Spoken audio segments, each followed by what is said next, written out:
Hello friends, welcome to Jasmith channel. 250 சதுர அடி ஓட்டு வீட்டில் இருந்து இன்னைக்கு தமிழ்நாட்டோட அறநிலைத்துறை அமைச்சராக மாறியிருக்க ஒரு இளைஞரோட கதை தாங்க இது.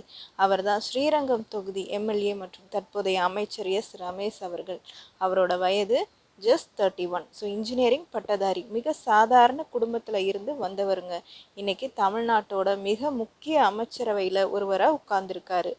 உழைப்பும் விசுவாசமும் இருந்தால் சாமானியனும் சரித்திரம் படைக்கலாம் அப்படிங்கிறதுக்கு ரமேஷ் ஒரு சூப்பர் உதாரணம்னு சொல்லலாங்க.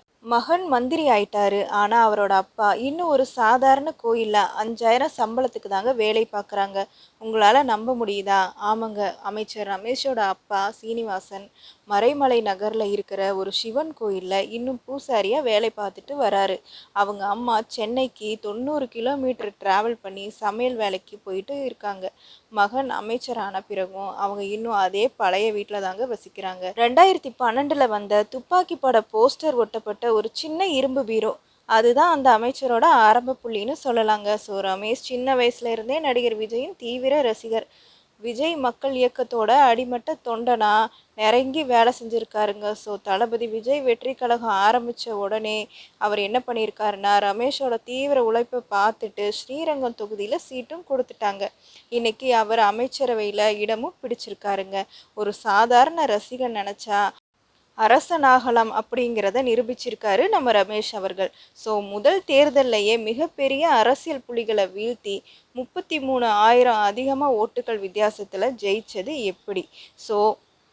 2026 தமிழ்நாட்டு சட்டமன்ற தேர்தலில் ஸ்ரீரங்கம் தொகுதியில் டிவிகே சார்பாக ரமேஷ் களம் இறங்கினாருங்க. அங்கிருந்த முன்னணி கட்சிகளோட வேட்பாளர்களை எதிர்த்து சுமார் 1,03,000 ஓட்டுகள் வாங்கி மாஸ் வெற்றி பெற்றார். இவரோட எளிய பின்னணியும் மக்கள்கிட்ட இருந்த நெருக்கமும் தான் இந்த வெற்றிக்கு முக்கிய காரணம். மக்கள் எப்போதுமே எளிமையையும் நேர்மையும் தான் விரும்புகிறாங்க. சில மாதத்துக்கு முன்னாடி வரைக்கும் ஒரு பிரைவேட் ஆட்டோமொபைல் கம்பெனியில் வேலை தேடிட்டு இருந்த ஒரு இளைஞர் இன்னைக்கு அரசாங்க காரில் வராரு. ஆமாங்க, ரமேஷ் ஒரு நடுத்தர குடும்பத்து இளைஞர் மாதிரி பிரைவேட் கம்பெனியில் வேலை பார்த்துட்டு இருந்த ஒரு சாதாரண ஊழியர் தான். மாதம் சில ஆயிரம் சம்பளங்கள் வாங்கினாரு. இவருக்கு இன்னைக்கு பல கோடி மதிப்புள்ள கோயில் சொத்துக்களையும் நிர்வாகத்தையும் கவனிக்கிற அறநிலைத்துறை அமைச்சர் பொறுப்பு கிடைச்சிருக்குங்க. காலம் எப்படியெல்லாம் மாறும்னு பார்த்தீங்களா? உழைப்பை மட்டும் கைவிட்டுறாதீங்க. காசு, பணம், அரசியல் பின்னணி இருந்தால் மட்டும்தான் அரசியலில் ஜெயிக்க முடியுமா? இல்லவே இல்லை அப்படிங்கிறத காட்டியிருக்கு இந்த 2026 தேர்தல். முதல்வர் ஜோசப் அவர்கள், அதாவது தளபதி அவர்கள் தன்னோட முதல் அமைச்சரவை விரிவாக்கத்தில் ரமேஷ் போன்ற எளிய அடிமட்ட தொண்டர்களுக்கு முக்கியத்துவம் கொடுத்துருக்காரு. வாரிசு அரசியல், பணபலம் இதையெல்லாம் தாண்டி களத்தில் நின்று வேலை செஞ்ச ஒரு சாதாரண தொண்டனுக்கு அமைச்சர் பதவி கொடுத்துருப்பது மற்ற இளைஞர்களுக்கு ஒரு பெரிய நம்பிக்கையை தந்திருக்குங்க. தகுதி இருந்தால் யார் வேணாலும் வாய்ப்பு கிடைக்கும் அப்படிங்கிறது தான் இந்த புது அரசியல். பதவியேற்ற சில நாட்களிலேயே தமிழ்நாட்டோட முக்கிய கோயில்களில் அமைச்சர் ரமேஷ் நடத்தின அதிரடி சோதனைகள் தான் இப்போ ட்ரெண்டிங்.